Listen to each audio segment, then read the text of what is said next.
नमस्कार, मी हर्षाली हितगुज या आपल्या खास कार्यक्रमामध्ये आपल्या सर्वांचं स्वागत। या कार्यक्रमाच्या माध्यमातून आपण विविध आजार, त्यावरील उपचार आणि त्याबरोबर तज्ञांचं मार्गदर्शन घेत असतो। आणि आजचा आपला विषय आहे क्रिकेट खेळताना हाताला होणाऱ्या दुखापती आणि त्याच्या उपचार पद्धती। आणि यावर मार्गदर्शन करण्यासाठी आपल्या स्टुडिओमध्ये आलेले आहेत हँड रिकन्स्ट्रक्टिव्ह आणि मायक्रो सर्जन डॉक्टर पराग लाड। डॉक्टर, स्वागत आहे तुमचं। नमस्कार। नमस्कार। डॉक्टरांची ओळख थोडक्यात करून घेऊयात। डॉक्टर पराग लाड हे सन 2012 पासून वैद्यकीय क्षेत्रात कार्यरत आहेत। त्यांनी HN hospital and research centre आणि TN मेडिकल कॉलेज नायर हॉस्पिटलमधून ऑर्थोपेडिक्समध्ये पदव्युत्तर शिक्षण पूर्ण केलेलं आहे। त्यानंतर त्यांनी बॉम्बे हॉस्पिटल मुंबई आणि गंगा हॉस्पिटल कोइंबतूरमध्ये 3 वर्ष प्रख्यात प्लास्टिक सर्जनकडून प्रशिक्षण घेतलेलं आहे। आंतरराष्ट्रीय शिष्यवृत्ती अंतर्गत त्यांनी नॅशनल युनिव्हर्सिटी हॉस्पिटल सिंगापूर येथे हाताच्या शस्त्रक्रियेचं प्रशिक्षण पूर्ण केलं।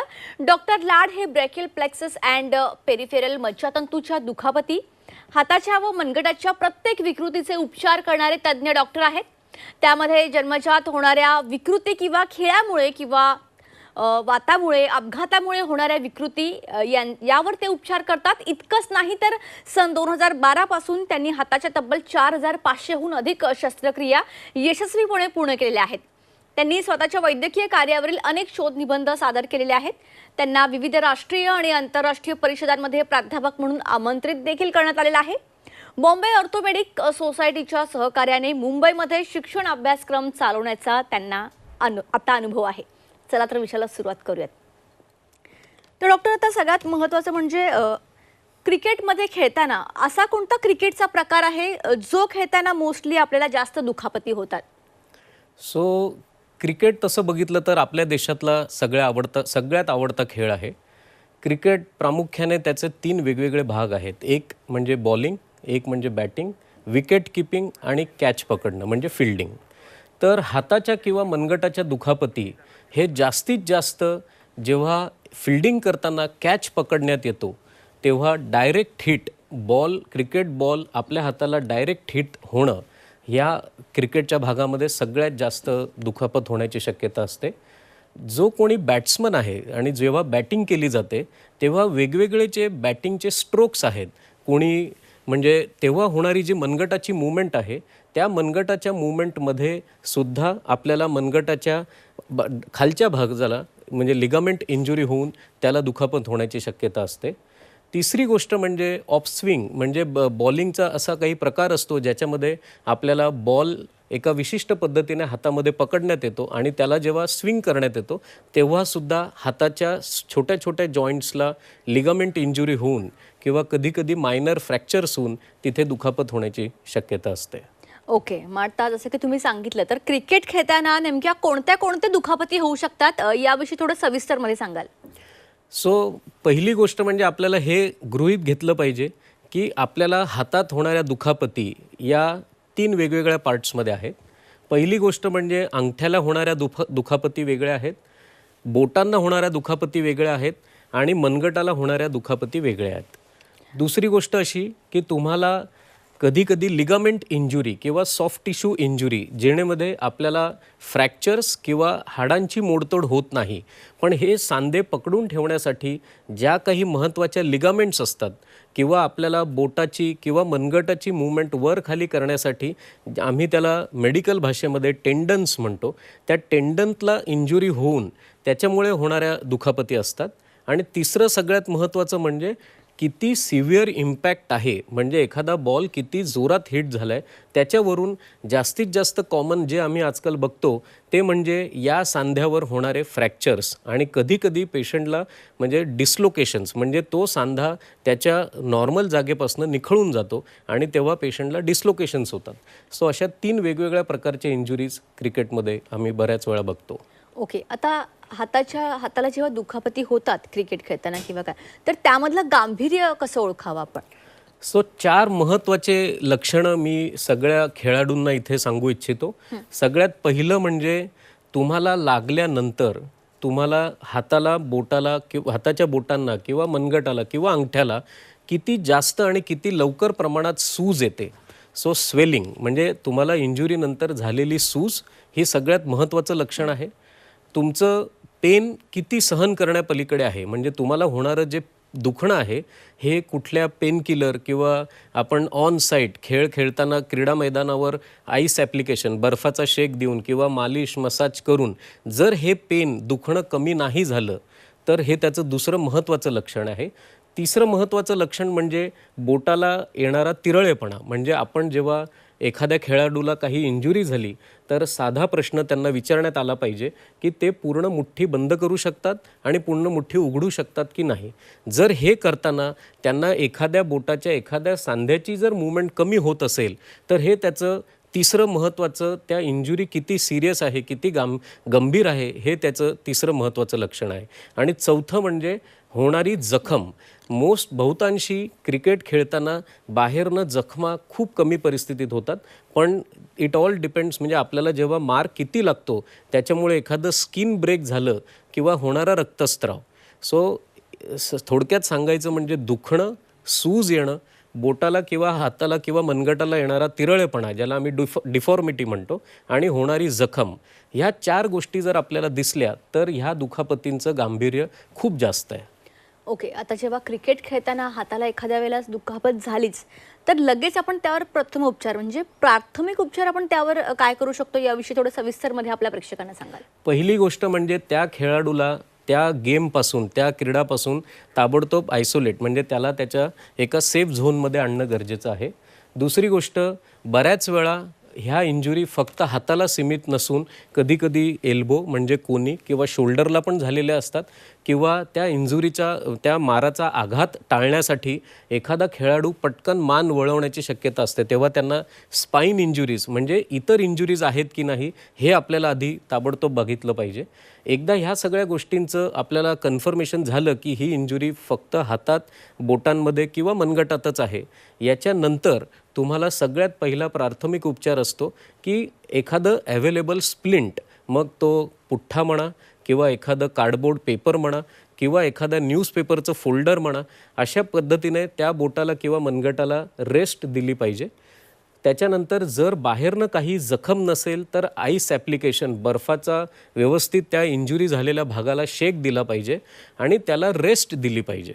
जर तुम्हाला हे कन्फर्म असेल की ही इंजुरी मुक्का मार लागला आहे किंवा हा स्नायूंचं दुखापत आहे तर एखादा स्प्रे जे आपण युजली कंबर किंवा मान दुखत असताना वापरतो ते वापरू शकतो. आणि तिसरी गोष्ट म्हणजे जे तुमच्याकडे अवेलेबल पेन किलर वगैरे असेल ते जर त्या रुग्णाला सूट होत असेल किंवा खेळाडूला सूट होत असेल तर ते पेनकिलर दिलं पाहिजे. ओके, आता क्रिकेट खेळताना जेव्हा एखाद्या खेळाडूला लागेल हाताला किंवा काय तर ते कधी कधी किरकोळ पण असू शकतं, थोड्या वेळाने कधी कमी पण होऊ शकतं. तर एकंदरीतच त्याला हँड सर्जनकडे जाण्याची गरज आहे का, हे आपण कसं ओळखावं, कोणत्या बेसिसवर ठरवावं, थोडं सविस्तरमध्ये सांगा. हा खूप महत्त्वाचा प्रश्न आहे, कारण आमच्या प्रॅक्टिसमध्ये आम्ही जे काही इंजुरीज बघतो त्या इंजुरीज जास्तीत जास्त जे म्हणजे नॉन प्रोफेशनल क्रिकेटर्स, म्हणजे मी त्यांना वीकेंड क्रिकेटर हा शब्द वापरतो. आपल्या प्रोफेशनमध्ये आपण कोणी बँकेत नोकरी करतं, कोणी हॉस्पिटलमध्ये नोकरी करतं, कोणी मॉलमध्ये, कोणी CA आहे, कोणी लॉयर आहे, पण आपल्या सगळ्यांमध्ये आपल्या मनात क्रिकेट हा खेळ खूप महत्त्वाचा आहे. म्हणून शनिवार रविवारी बरेच जणं क्रिकेट खेळतात आणि ह्यांचं काम क्रिकेट खेळणं नाही आहे, यांचं काम काही वेगळं आहे. तर जे नॉन प्रोफेशनल क्रिकेटर्स आहेत यांना मला मेन म्हणजे सांगावंसं वाटतं की जेव्हा एखादी इंजुरी झाली की त्याच्या 24 ते 48 तास जर त्यांना रेस्ट, त्या बॉडी पार्टला जर आपण रेस्ट दिली आणि त्याच्या हाताची बोटांची सूज आणि दुखणं जर कमी होत गेलं तर तुम्ही 2 ते 3 दिवस थांबू शकता. पण जर तुम्हाला मार लागल्यानंतर बोटांचा रंग काळा, निळा किंवा एखादा डार्क कलर होतो असेल असं वाटत असेल किंवा बोटाला स्पर्श केल्यानंतर तुम्हाला त्याचा जो आपल्याला वॉर्मथ असतो म्हणजे बोट जर गार वाटत असेल तर या लोकांना, या खेळाडूंना जेवढ्या जास्तीत जास्त लवकर हॉस्पिटलमध्ये येऊन हँड सर्जनला भेटलं पाहिजे. अदरवाईज तुम्ही 2 ते 3 दिवसानंतर जर तुमच्या हाताची मुठ्ठी पूर्णपणे उघडबंद होत नसेल किंवा मनगटाची मूवमेंट पूर्ण होत नसेल किंवा अंगठ्याची मूवमेंट पूर्ण होत नसेल तर तुम्ही 2 ते 3 दिवसांमध्ये डॉक्टरांना भेटून त्याला लागणाऱ्या योग्य त्या तपासण्या करणं गरजेचं आहे. ओके, तर प्रेक्षकांनो, हँड रिकन्स्ट्रक्टिव्ह आणि मायक्रो सर्जन डॉक्टर पराग लाड यांच्यासोबत ही जी आपली चर्चा चालू आहे क्रिकेट संदर्भात. क्रिकेटमध्ये खेळताना जेव्हा हाताला दुखापत होते तेव्हा त्यांच्या दुखापती नेमक्या कशा असतात आणि त्याच्यावर ट्रीटमेंट कशा पद्धतीने होऊ शकते याविषयीची आमची ही जी चर्चा चालू आहे ती अशीच चालू राहील. पण इथे एक छोटासा ब्रेक घेऊया, लगेच परत येऊया. ब्रेक नंतर आपल्या सर्वांचं पुन्हा एकदा स्वागत.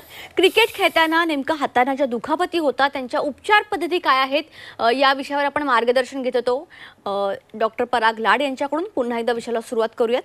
तर डॉक्टर, क्रिकेट खेळताना जेव्हा एखाद्या खेळाडूला 2-3 वर्ष आधी जर काही दुखापत झाली असेल आणि आत्ता जर त्याला ट्रीटमेंट घ्यायची असेल तर हे पॉसिबल आहे का किंवा हे आपण करू शकता का? हा प्रश्न याकरता महत्त्वाचा आहे की बऱ्याच वेळा एखाद्या हाताची जेव्हा दुखापत होते आणि त्याच्यानंतर ते गांभीर्याने त्याची ट्रीटमेंटही घेतात, पण हँड सर्जरी ही ब्रांच एवढी एक्सक्लुझिव्ह आहे की बऱ्याच वेळा देवाने आपल्याला 4 बोटं आणि अंगठा दिलेला आहे. त्यामुळे एखाद्या बोटाच्या एखाद्या सांध्याला जरी दुखापत झाली असेल तरी त्याच्यामुळे हाताचं असणारं जे फंक्शन आहे, म्हणजे हाताची असणारी जी कार्य करण्याची क्षमता आहे ही फक्त 5 ते 10% फक्त कमी होते. म्हणून बऱ्याच वेळा खेळाडू किंवा एखादे म्हणजे जे तरुण वयात गटातली जी माणसं असतात ते या इंजुरींकडे दुर्लक्ष करतात, कारण त्यांना दैनंदिन कामं करण्याची जी त्यांची पद्धती आहेत याच्यात काहीच बदल होत नाही. पण जेव्हा ही तरुण मंडळी पुढे त्यांना जर शिक्षण त्यांच्या आर्मीमध्ये जायचं आहे किंवा त्यांना पोलीस भरतींमध्ये जायचं आहे किंवा एखाद्याला आपला हात चांगला दिसावा असं जर काही इच्छा असेल तर ह्या ज्या जुना झालेल्या जखमा आहेत, म्हणजे काही लोकांना जखमा 2-3 वर्षापूर्वी फ्रॅक्चर्स झालेल्या आहेत आणि त्यांना असं वाटतं की याची आता ट्रीटमेंट शक्यच नाही आहे. पण मला आपल्या Zee24 तास यांच्या माध्यमातून सर्व प्रेक्षकांना आणि खेळाडूंना हे जरूर सांगायचं आहे की तुम्ही जर एखाद्या म्हणजे हँड सर्जनकडे येऊन तुमच्या जुन्या झालेल्या दुखापती जरी तुम्हाला असं वाटलं की याची ट्रीटमेंट नाही आहे तरी आजच्या सायन्स आणि टेक्नॉलॉजीच्या माध्यमातून त्या दुखापतींचं जर आपण ॲक्युरेट म्हणजे अचूक निदान केलं तर त्या दुखापती किंवा त्यांना झालेला जो तिरळेपणा, डिफॉर्मिटी किंवा जर एखाद्या बोटाचं पूर्ण फंक्शन जर पॉसिबल नसेल तर त्यांना योग्य तो तपास करून ते फंक्शन पुन्हा पूर्ववत येण्याचे चान्सेस खूप चांगले असतात. दुसरी गोष्ट मला असं पण सांगायचं आहे की बऱ्याच वेळा या दुखापती जरी काही कालावधींपूर्वी झालेल्या असल्या तरी या दुखापतींचं जे नॅचरल हिस्ट्री आहे, म्हणजे या दुखापतींचं नैसर्गिक बरे होण्याची जी लक्षणं आहेत, म्हणजे जेव्हा ही माणसं 50, 55, 60, 65 वयाची होतात तेव्हा या दुखापतींमुळे त्या बोटांमध्ये, अंगठ्यामध्ये किंवा मनगटामध्ये सांध्यांची झीज होण्याची सुद्धा लक्षणं होतात. त्यामुळे ते जेव्हा तरुण गटात असतात तेव्हा या दुखापती जरी असल्या, त्यांचं दुखणं जरी नसलं, बोटांमध्ये डिफॉर्मिटी, तिरळेपणा जरी असला आणि त्यांचं काम जरी सगळं होत असलं तरी या दुखापतींचा इलाज करून घेणं आवश्यक असतं. याचं कारण असं आहे की त्यांचं भावी आयुष्य जेव्हा त्यांचं जरा म्हणजे 60s म्हणजे 50शी नंतरचं जे आयुष्य आहे त्या सांध्यांमध्ये झीज होऊ नये याच्यासाठी त्याची ट्रीटमेंट करणं गरजेचं आहे आणि ते शक्य आहे. ओके. आता डॉक्टर, सगळ्यात महत्त्वाचा प्रश्न, जेव्हा एखाद्या खेळाडूची ट्रीटमेंट होते, प्रॉपर ट्रीटमेंट नंतर काही कालावधीनंतर तो पूर्णतः पूर्ववत होऊ शकतो का? म्हणजे इन शॉर्ट तो पुन्हा क्रिकेट खेळू शकतो का? हे त्याचं स्वप्न पूर्ण होऊ शकतं का? मला वाटतं हा प्रश्न प्रत्येक खेळाडूला जेव्हा त्याला या दुखापती होतात तेव्हा त्याला मैदानावरच हा प्रश्न पडतो की आता माझ्या करिअरचं काय होणार किंवा आता म्हणजे मला झालेल्या दुखापतीमुळे मी पूर्ववत माझे जे आत्ताचे स्किल्स आहेत त्या डेव्हलप करू शकेन की नाही. तर या प्रश्नाचं उत्तर आम्ही त्या खेळाडूंना तेव्हाच देऊ शकतो जेव्हा आम्हाला त्या दुखापतींचं अचूक निदान केलं जातं. म्हणजे त्यांना नेमकं फ्रॅक्चर झालं आहे किंवा त्यांना डिस्लोकेशन म्हणजे त्यांचा सांधा सटकून गेला आहे त्यांच्या जागेतनं किंवा त्यांना लिगामेंट इंजुरी झालेली आहे. आणि नुसतंच ट्रीटमेंटमध्ये डॉक्टर किंवा हँड सर्जन याच्यामध्ये फक्त ऑपरेशन करून या दुखापती बरं करणं याच्यामध्ये फक्त 75% यश मिळतं. पण यांना 25% यश जर त्यांनी डॉक्टर आणि फिजिओथेरपिस्टच्या सल्ल्यानुसार जर आमची पुढची ट्रीटमेंट ऐकली, म्हणजे ऑपरेशन किंवा ट्रीटमेंट नंतर करण्यात येणाऱ्या एक्सरसाइज, त्यांना सांगितले गेलेले व्यायाम, हे जर त्यांनी व्यवस्थित केले तर त्यांचं स्वप्न नक्की पूर्ण होऊ शकतं. पण याला खूप सातत्याने आणि खूप मन लावून परिश्रम केले पाहिजेत आणि याला जवळजवळ इंजुरीनंतर ट्रीटमेंटनंतर साधारणतः 6 ते 8 आठवड्याचा कालावधी दिला जातो. त्या कालावधीमध्ये त्या खेळाडूचं गांभीर्य किंवा त्या खेळाडूला त्या इंजुरी आणि त्याच्या खेळाबद्दलचं प्रेम किती जास्त आहे त्याच्यावरून तो किती सिरियस आहे आपले ट्रीटमेंट पूर्ण करण्यात, हे सगळ्या गोष्टी जर आपण नीट बारकाईने त्यांनी पण लक्ष दिल्या तर ते नक्कीच त्यांच्या पूर्ववत खेळामध्ये जाऊ शकतात. ओके, आता या एकंदरीतच सगळ्यावर फिजिओथेरपिस्ट काही यांची मदत करू शकतात का, किंवा त्यांचं हे घेणं कितपत गरजेचं आहे, थोडं सविस्तरमध्ये सांगा. अतिशय खूप चांगला प्रश्न आहे. बऱ्याच वेळा जर आम्ही महिन्यातनं 15 पेशंट फक्त क्रिकेट बॉल इंजुरीमुळे झालेले बघत असू तर त्यातले 5 ते 8 पेशंट्स आम्हाला फिजिओथेरपिस्ट म्हणजे जे व्यायाम शिकवणारे डॉक्टर असतात ह्यांनीच आम्हाला रेफर केलेले असतात. सर्व खेळाडूंना मला हा एक सल्ला आहे की जेव्हा एखादी दुखापत इंजुरी किंवा एखादं त्यांना जर खेळताना काही मार लागला, आधी सल्ला डॉक्टरांचा घेतला पाहिजे आणि मग डॉक्टरांच्या सल्ल्यानुसार फिजिओथेरपीचा सल्ला घेतला पाहिजे. आणि फिजिओथेरपी बऱ्याच वेळा आपल्याला असं वाटतं की ह्या दुखापती म्हणजे आपण त्याला सामान्य भाषेत मुका मार असं म्हणतो आणि आपल्याला असं वाटतं की 2 ते 4 दिवस जर आपण त्याला आराम दिला, शेक दिला तर 90% दुखापती नक्कीच बऱ्या होतात. पण याच्यामध्ये या दुखापतींमध्ये एक उदाहरण देतो मी की अंगठ्यामध्ये एक महत्त्वाची लिगामेंट असते.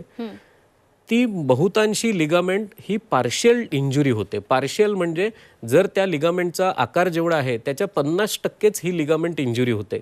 पण जर याचं अचूक निदान झालं नाही आणि जर वेगवेगळे व्यायाम करून ती सूज ओसरण्यासाठी जर पेशंटला वेगवेगळे व्यायाम सांगितले गेले तर ती जी लिगामेंट जी 50% तुटलेली आहे तिला आपण 100% तिला ब्रेक करू शकतो.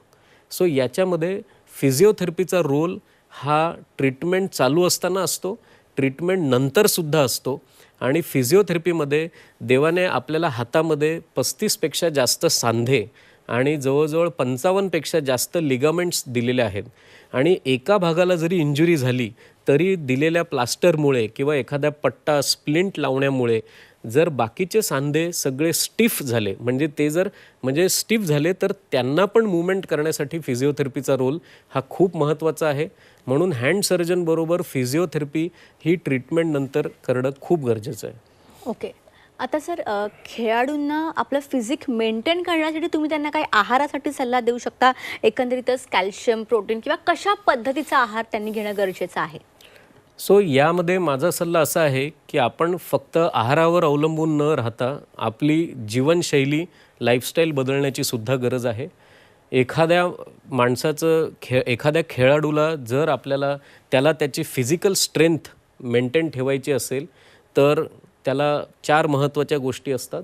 7 ते 8 तासाची झोप, आठवड्यातनं 1.5 दिवस त्या खेळापासून विश्रांती, त्याच्यानंतर खेळण्याच्या अगोदर आणि खेळण्याच्या नंतर वॉर्मअप आणि कूल डाऊन हे जे 2 महत्त्वाचे प्रकार असतात ते करणं अत्यंत गरजेचं आहे.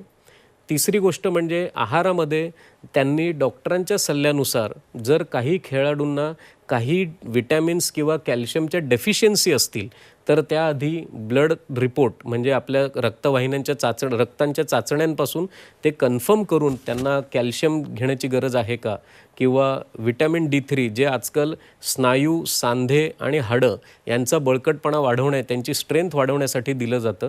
पण ह्या सगळ्या गोष्टी प्रिस्क्राईब करण्याच्या अगोदर त्या खेळाडूला त्याची खरंच कमतरता आहे की नाही हे बघितलं पाहिजे. बऱ्याच वेळा बरेच खेळाडू आम्हाला प्रश्न विचारतात की आम्ही फक्त प्रोटीन डाएट घेतलं तर चालेल का? प्रोटीन म्हणजे ज्याच्याने आपल्या स्नायूंची स्ट्रेंथ वाढते.